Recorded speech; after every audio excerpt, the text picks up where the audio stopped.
Welcome to the Hojo on Architecture podcast. Concept and Design Chapter 3. Storytelling 1. Meaning. In the past 2 episodes, we explored what a concept is and how it operates through its 4 major roles. Today, we shift into a different but deeply connected dimension, storytelling. More specifically, we explore storytelling as a meaning-making tool in interior and architectural design, because behind every coherent concept lies a story. Not in the fictional sense, but in the cognitive sense. Not as entertainment, but as interpretation. Designers speak in drawings, materials, forms, diagrams, models, and plans. Users, however, make sense of space through meaning. They interpret, connect, and remember. And between the designer's intention and the user's understanding stands narrative, the silent translator that gives the concept its legibility. This episode explores how narrative bridges this gap. We begin by clarifying what storytelling is not. Storytelling is not a decorative element added after the design is complete. It is not a metaphor forced onto a project to sound sophisticated. It is not a stylistic flourish, nor a marketing device. These are misconceptions that often make designers suspicious of narrative thinking. Instead, storytelling is a cognitive tool. It helps designers organize ideas, helps clients understand purpose, allows users to interpret space, and facilitates critics and educators to evaluate coherence. Humans are narrative beings. We make sense of the world through sequences, relationships, and meaning. Every space, whether a museum, a home, a lobby, or a street, invites interpretation. Storytelling helps designers shape that interpretation consciously rather than accidentally. Meaning, therefore, is the first dimension of narrative thinking.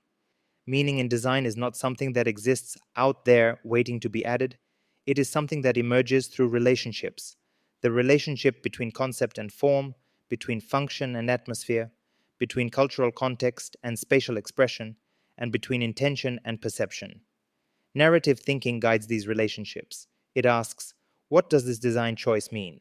What does this material gesture imply? What does this spatial sequence communicate? And what is the message, subtle or explicit, carried through the experience? Meaning is not imposed, it is revealed. In interior and architectural design, meaning often operates at multiple levels. At the most immediate level, it is emotional, warm, cold, intimate, monumental, calm, restless. At the cultural level, meaning might emerge from symbols, references, or shared memory. At the functional level, meaning often arises from clarity, a space that communicates how it is meant to be used. And at the conceptual level, meaning connects the project to a broader idea or narrative. Storytelling helps designers weave these levels together. To understand how storytelling operates, we explore 4 mechanisms through which meaning is constructed.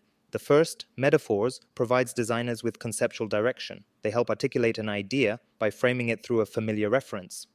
A metaphor is not the concept itself, it is a lens for understanding intention. The second is symbolism. Symbolic meaning emerges from cultural, historical, or spatial cues.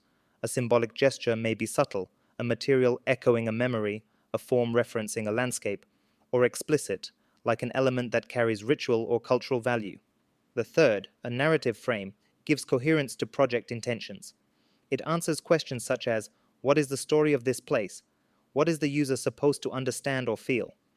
This frame shapes the designer's decisions as much as it shapes the user's interpretation. And the fourth is cognitive mapping. Storytelling supports spatial legibility. It helps users read, remember, and navigate the space. Meaning becomes a guide, a conceptual map in the user's mind. Meaning becomes powerful when these mechanisms work together. Let's imagine a practical example. A designer begins with a concept based on journey. Through storytelling as meaning, the designer starts to ask, what kind of journey? A pilgrimage? A ritual? A transition from chaos to calm? The answers shape form, material, atmosphere, and user path. Storytelling gives the abstract concept emotional and intellectual definition. Meaning is not decorative, it is generative. It is what allows a project to resonate beyond function. Without meaning, a project may still be efficient, logical, even beautiful, but it will feel hollow, disconnected, or forgettable. Meaning gives longevity to experience. It transforms the project from an arrangement of elements into an environment with identity. Next, we examine why storytelling enhances communication. Narrative is one of the most effective ways to explain intention. Clients remember stories far more easily than diagrams. Students understand stories far more quickly than technical vocabulary. Critics respond to stories because storytelling reveals design logic. and designers themselves benefit from narrative thinking because articulating a story clarifies internal reasoning.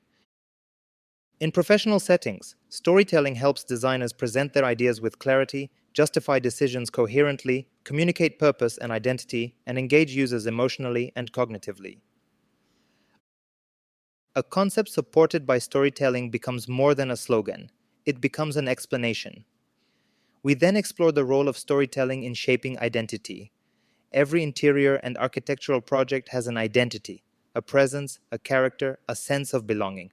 Storytelling helps designers define and reinforce this identity. It clarifies what makes the project distinctive, meaningful, or memorable. Identity emerges through narrative logic, why the project matters, to whom, and in what context. Meaning also enhances the user's experience of place. Humans read space through associations, memory, culture, atmosphere, gesture.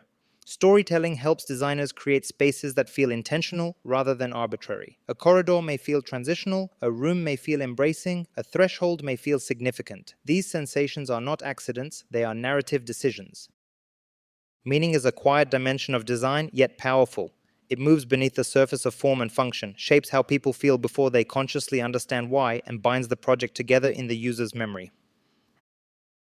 As we approach the end of the episode, we highlight a crucial point. Meaning is the first half of narrative thinking, experience is the second.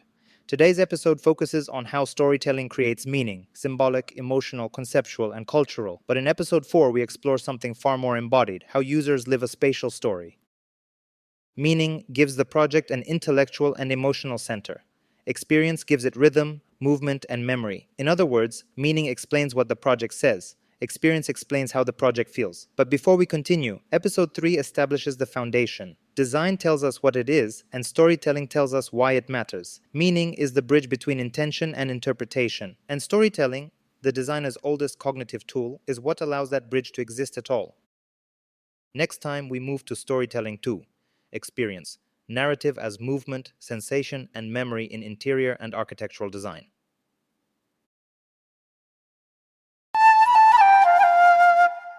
This concludes the concept in design. Chapter 3. Storytelling 1. Meaning. Thanks for listening. See you in the next episode.